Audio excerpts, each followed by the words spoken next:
Hey guys, Dylan from Noble Records coming at you with another heavy rotations video. I used to do these once a week, just whatever I was finding, picking up, listening to, all that stuff. But lately, I've not been buying a ton of stuff, and so they end up being like once a month now because I just have to have enough to fill up a episode. So anyways, I got to get a little chunk here.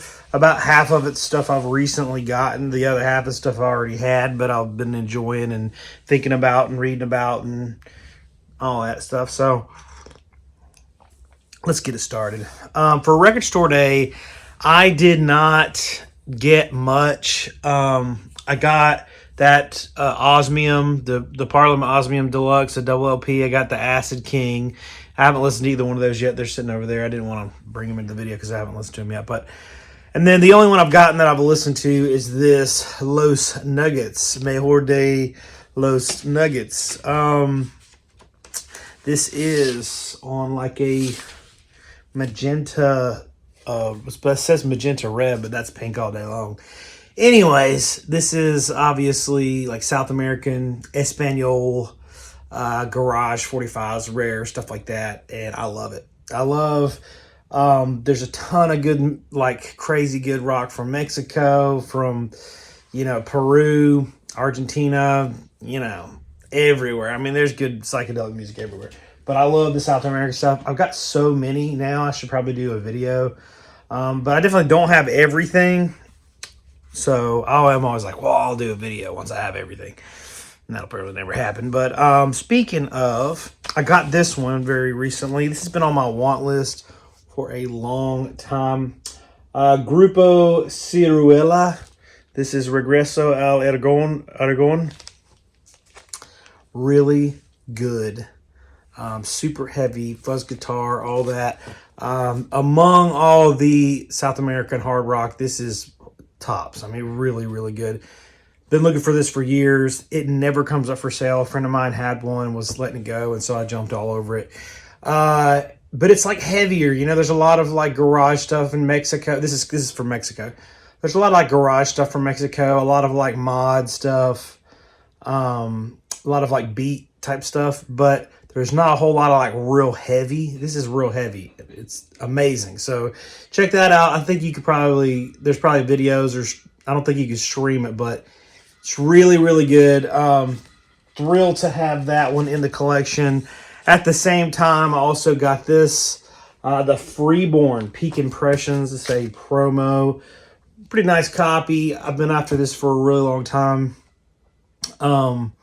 Just like a really perfect psychedelic record. Some records are, they call them psych, but they're like blues rock or whatever. This is like across the board as far as like really true psych albums. This is a really good example of a true psych album.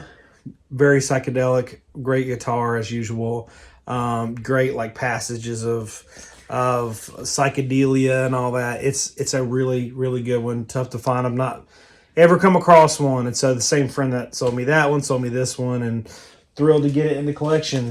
And this is another one that I recently got. This is the Sagittarius present tense. It's a promo. Sagittarius, I think they had 2 or 3 albums. I know I have 2 of theirs. But anyways, another one that you see that's like a true psychedelic record. Very good.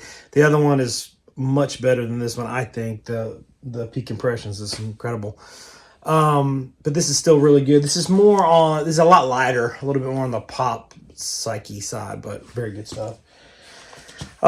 This is one that I got a little while back, but I hadn't had time to really put in any time listening to it. This is called Precision, 1983. It's on No Mountain Records from Midland, Texas, or I guess they call it Midland, Texas, out there. This is a very cool record. This is the band. I'll show you what they look like. And it is like it's like Southern rock kind of, but it's real heavy. It's almost like Southern rock / thrash. I don't know. But it's got like a lot of metal sentiments to it, but it's still Southern rock. Very cool, super proud press. I've never even seen anybody else have it. This is a great one. Tricky Zingers Cream Soda, very rare record. I may have shown this one in like January. I think I got it in like January or February, but hadn't spent a whole lot of time with it. Really good, psych band. Very rare. I think they put out a second pressing of this in the 70s, but anyways, this is the first press.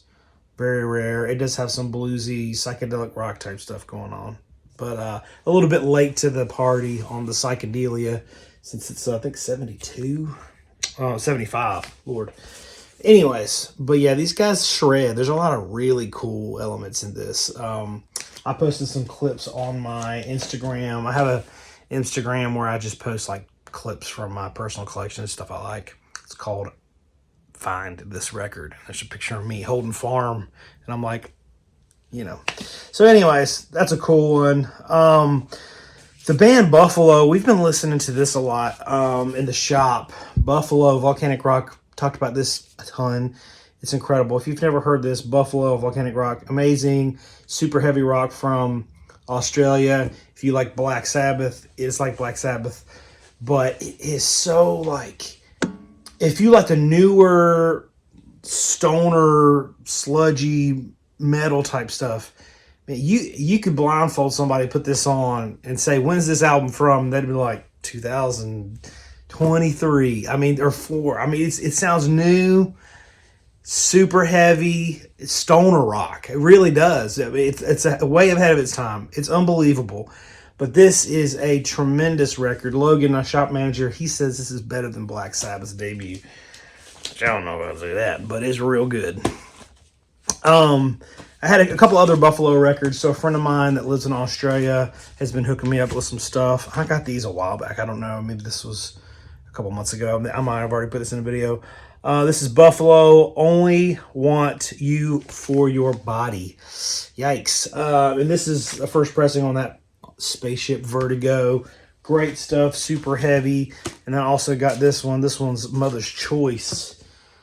Buffalo on the Spaceship Vertigo. But we've been listening to those. I've been kind of, since we got that new record cleaner at the shop, I've been spending some time like picking stuff out that need a good scrubbing, you know, and taking it over to the shop and cleaning it and listening to it and talking about it with Logan and Steven and appreciating it again. So, you like my camouflage coffee mug? All right. Another one. I already had this, but this is Sweet Mary Jane. This is Lincoln, Louisiana Peps and Blues Quality. So if you look this up on Discogs, I think it's just under Peps, P-E-P-S. But on the cover it says Peps and Blues Quality. The label it says Lincoln, Louisiana Peps and Blues Quality. Who knows? They had a couple variations of their name. But anyways, brought this out on 420 to play it. I do not partake in the wacky tobacco, but you know, I did pull it out to play it on 420 just because, you know, if you got them. Anyways, but I did not partake. I never do that. I don't do that. Don't judge me. Even though I seem like a very psychedelic dude as far as substances goes, I don't partake. But anyways, this is a great record, so I posted it with sound clips and stuff on 420. So I listened to it again. It's cool, man. It's really cool. This looks like it would be some trippy, out of this world psychedelic thing. It's not. It's straightforward blues rock, but it's very good. Pretty rare. It's from Sweden. Kind of cool. Cool stuff. This is another one I just pulled out and listened to this morning. This is Chris Thompson. What year is this? 73? Yeah. And this is UK. If you like Bert Jansch type stuff, like that folky, really very technical acoustic guitar type stuff, it almost sounds a little Eastern. This is an incredible record. Chris Thompson.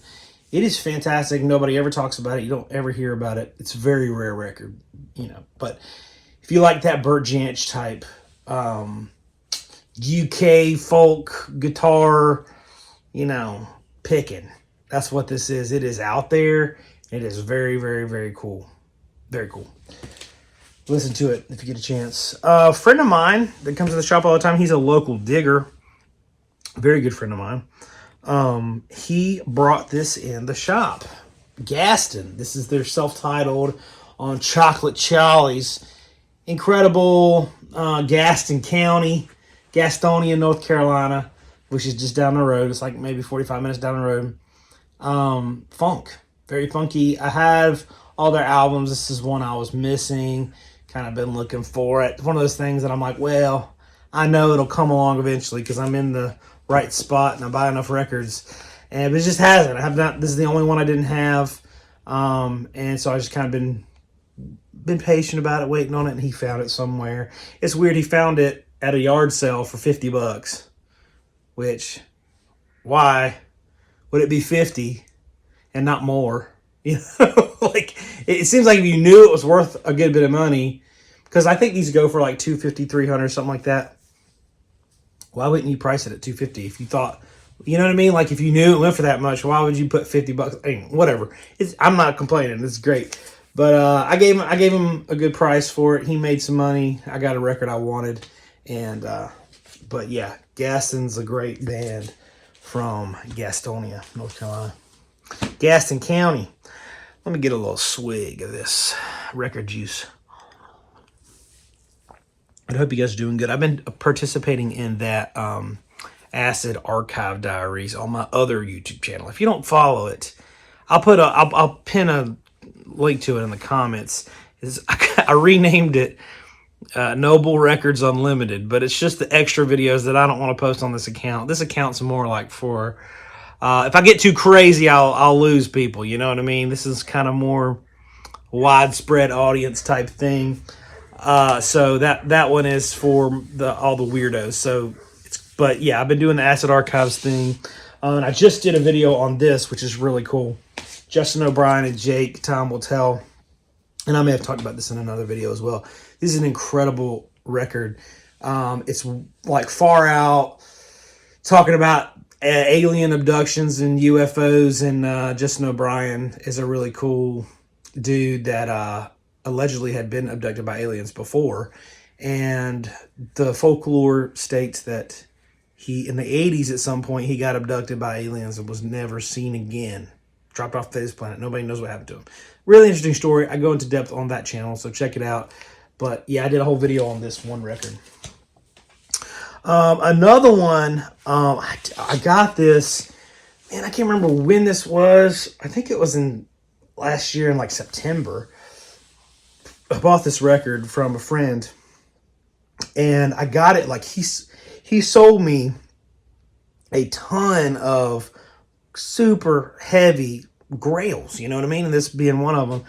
And I still have a cubby of them over here in like my still to listen to before I file out box. But I just wanted to spend more time with it, and I ended up listening to it maybe once. And it's funny, like my mom comes over and she's like looking through a box of records. And like my mom never comes over here and looks through records, you know. And I see her like, oh! I look over and she's looking at this like, oh my God! Anyways, this is kind of funny. So I was like, Mom, it's not what it seems like. Black Spirit, I know it seems demonic, but it's really not. Anyways, but this is a great record from Germany. The band was a band of Italian dudes, and they ended up, I think they came to Germany for work and formed this band in 1971. This is them. All Italian dudes. And 1971, and then they recorded a tape in 1973, and their intention for the tape was just to flesh out some ideas, listen to it, critique it, go back to the drawing board, and then eventually, at some point, record a real album. You know what I mean? They never got to it. They never recorded a real album. But their sound engineer, which I don't even remember the band, their sound engineer took the tape and then, unbeknownst to them, without their permission, put it on a record, and it came out in 1978. So it was a little late to the party as far as that sound was concerned. It was definitely like a 1973 sound, real heavy, Sabbathy type of great heavy hard rock from the early 70s. So coming out in 78, obviously it didn't like, it was a small pressing. I don't know, there's probably less than 1,000 of those. I don't even know. But super rare record and very cool visuals. But this, I talked about this. I made a video of a metal collection. Talked about this briefly. This looks metal, but it's really not. It's just like heavy rock type stuff. This one, holy moly. This one's called Armageddon. It's like in here wrong. Let me pull this up. This won't bother me. But it's on this Kukuk label. And this label is great. Almost everything on this label is good. A lot of really good heavy rock stuff on here. But anyways, this one is, I swear there's 1,000 freaking hard rock bands called Armageddon, because it's like, you know, low-hanging fruit for a name. But anyways, fantastic stuff. It is that early 70s mind-blowing guitar work from start to finish. This is an absolute must-have if you've never heard this record. It is Armageddon on Kukuk, and it's, if you just type in that, Armageddon 2375003. That's the catalog number. Plug that in a Discogs. Let it blow your mind. Another one, I just got a little bit of a nicer copy of this. I already had a really nice copy, but got a perfect copy of this. Threw it in my ultrasonic cleaner, brought it home, spun it. Charles Earland, Leaving This Planet. A little hot tip. Charles Earland, if you ever see his records, they're usually really cheap and really freaking good. Like to $12 to $15 records most of the time if they're clean. He's got a lot of really great stuff. But this record is not really all that cheap anymore. You know, it's got Freddie Hubbard, Joe Henderson on it, so it's on Prestige. It's a double LP. It is incredible. Really good funk, you know. Like, I would say jazz funk, but it's like pretty nasty, funky. Essential. I think you got to have this. It's amazing. Really fantastic. Fantastic record.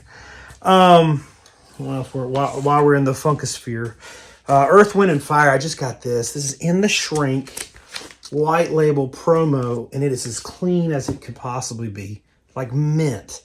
This is one Earth, Wind, and Fire record you don't see much, and the times that I do find them, they're trashed. But the original comes on that green Warner Bros. Label. This is the white label promo. It's like stone mint, beautiful, really killer funk. Usually pretty affordable. I think now people are kind of getting wise to it. But anyways, I was at a dig the other day. Didn't find much. And I found this. This is Stanley Turrentine, Dearly Beloved. I actually don't really know much about this record. It's got Stanley Turrentine, Little Miss Cott on organ, Roy Brooks on drums. But just a blue note I didn't have. Nice copy. And so, like, I'm going through this guy's house. He's got like a bunch of records in his closet, and he's moving. So he's like trying to get rid of everything. So I'm looking through the records, and I bought like maybe 40 records, and they were all like jazz and funk and stuff. Nothing, that was the best record in there probably. Nothing crazy. And then we're going downstairs, and I'm like, I never ask this because I don't like dealing with gear because there's always something wrong with it. It just kind of sucks. And on my way out, I was like, you got any gear? And he's like, yeah, I do have some speakers in my closet. He opens up his closet, a different closet. And there's these Klipsch Forte 2s, which I don't know if you can see them on the camera where you can see them. There they are right there. I'm playing with them right now. So I've got, in the front, I've got my Klipsch K-horns, and in the back, I've got my JBLs and my Forte 2s, and I'm just like running them all at once and letting my mind get blown. It's great stuff. Later that day, I was digging through some other stuff and found this Stylings of Silver. Horace Silver is a first press deep groove. Not the rarest blue note, but nice to have in my Horace Silver lineup. Nice shape. Really great record. This is another one I found that was an upgrade for me. The Tony Rice Unit, Manzarita. This is a iconic bluegrass finger picking masterclass. If you like Billy Strings type stuff, I've never asked him personally, but I'm sure Billy Strings, one of his giant influence is Tony Rice. I mean, incredible bluegrass picker. And honestly, like, even if you don't like bluegrass, this record is absolutely mind-blowing. You gotta have it. It's great. But I had one already, and it was still pretty clean, but that one's like perfect. And I do find them here and there when they're usually trashed. This is one I found. It's called Agape. 70s Jesus rock. Very religious. There's some records that are really good, like Fraction Moonblood. You wouldn't really even think about it being a Christian record. It's just like super, the music is so good, and the vocals kind of hang back a little bit. I like them like that. I think there's a really cool charm to like 70s Christian rock, the heavy stuff, the psychedelic stuff. There's a lot of it out there, and it's all really interesting to me. But this is very good, but it definitely has a little bit more. The music hangs back, and the vocals are forward, and the vocals aren't great, and all the lyrics are very, like, you could play this in church, and your grandma would be like, you know what, I like that Agape. That's a great one. But there's some real killer fuzzy guitar lines, some great stuff. It's cool. The music is very good. But the reason that's not worth a lot more money is because it's just, deeply religious, which is off-putting to most people. Been listening to this a little bit. This is Galaxis. Unbelievable 7-inch. These guys are from Germany. Fantastic. I think this is getting a reissue very soon, but it is mind-blowing stuff. Very heavy hard rock. And the last one I'll show is this Jerry Tachior Quartet Forces. I don't know how to say his name, but it's very cool. It's like jazz, funk, loungy type of thing. Very cool. It wasn't online anywhere, so I uploaded it on my other YouTube channel. My other YouTube channel. I've got like 5 YouTube channels, but I got one. The YouTube channel is called Find This Record, where I just rip stuff and put it on there. I'm not on there at all. It's just stuff that I find that's not out. And then also, if you need to get one of these Dragonflies, they're selling out very fast. They're on our website. They're like, I don't care if you buy it or not, because they're going to sell out. But just friend to friend, if you need one, get one now, because they're about gone. Anyways, thank y'all for watching. Just thought I would give you a little update on what's been going on, what I've been listening to. There is one record I've been listening to every single day. It's so good, it's blowing my freaking brain. But I can't tell you what it is, because I'm like this close to licensing it. So you can't really let the cat out of the bag. You got to keep your cards close to your chest. But if I do license it, which I will, I've got, we're very far along on the process. It'll happen, but man, it's so good. I can't wait to tell you guys about it. But anyways, hope you guys are doing good. We'll see you guys next time.